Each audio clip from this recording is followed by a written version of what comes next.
Mr. Speaker, Manitobans are taxed more than other Canadians, and it's making it difficult for Manitoba families to keep their children healthy and active. Both parents have to work in so many Manitoba families just to make ends meet.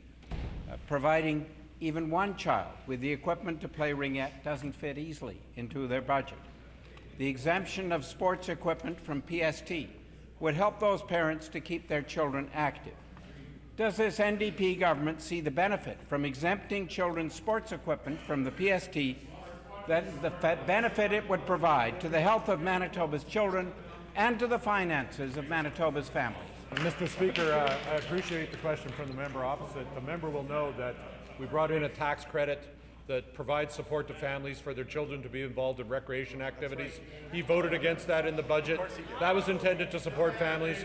We're a major partner in building the Manitoba Sport for Life Centre in downtown Winnipeg, which will serve all the different teams in Manitoba, ringette teams, soccer teams, all the different forms of amateur sport in Manitoba. They will have a first-class facility there. We have indoor facilities at the University of Manitoba for soccer and other sports like ringette.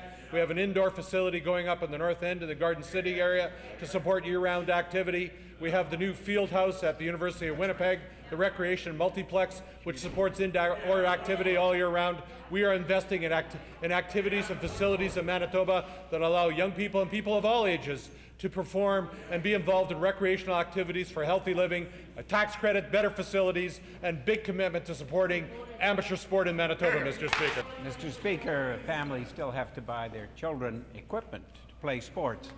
Immigrant families face many challenges when they come to a new country. In this province, like everyone else, they're stuck with a barrage of taxes applied to so many things.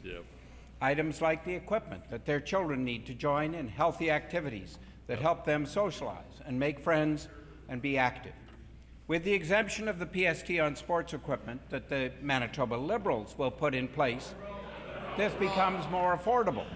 Why is the NDP not helping to make sports more affordable for our children like the Liberals? Mr. Speaker, as I said, we did put in a tax measure to provide a credit to families for their participation in sports in Manitoba. We have built facilities. Newcomers to Manitoba have access to organizations that we fund that encourage them to be involved in sport.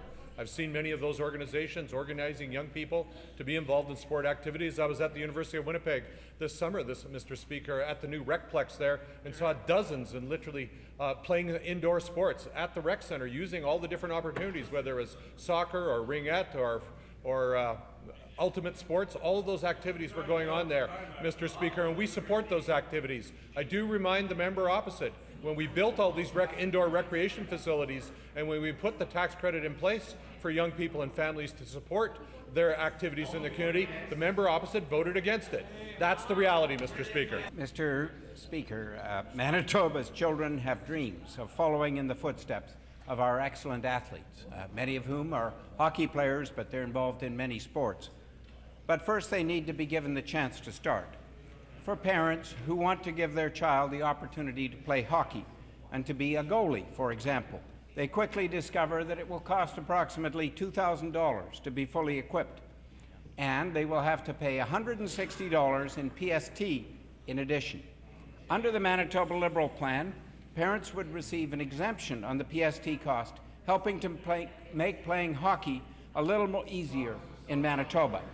Why in 16 years has the NDP government failed to take this simple step and make it easier for kids to play hockey like the Liberals will? Speaker, we have always had an accessibility program for young people of various backgrounds to participate in sports, whether they're Indigenous people, newcomers, people from low-income families.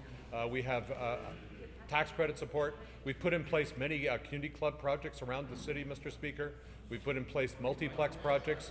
We have a relationship with Canadian Tire where we support them, making equipment available very low cost, if not free in some cases, to young people participating in sports. The sponsor on that is Jonathan Taves, probably one of the best hockey players in the world right now, who grew up in the St. Vital area, Mr. Speaker, a young bilingual, outstanding world athlete that we work with through Canadian Tire to make sports equipment available at a very affordable cost. And we have many, many programs. We have programs where we make available free soccer balls to teams in Manitoba, and they can play in the new soccer fields that we put outside. All-weather soccer fields, Mr. Speaker, whether it's in Central Park or over off Waverley Street or at the University of Manitoba or in the North End. We're very interested in ensuring that young people have access to affordable, high-quality sporting opportunities at a price they can afford here in Manitoba. And every time we put those facilities and programs in place, the leader of the Liberal Party has voted against it, Mr. Speaker.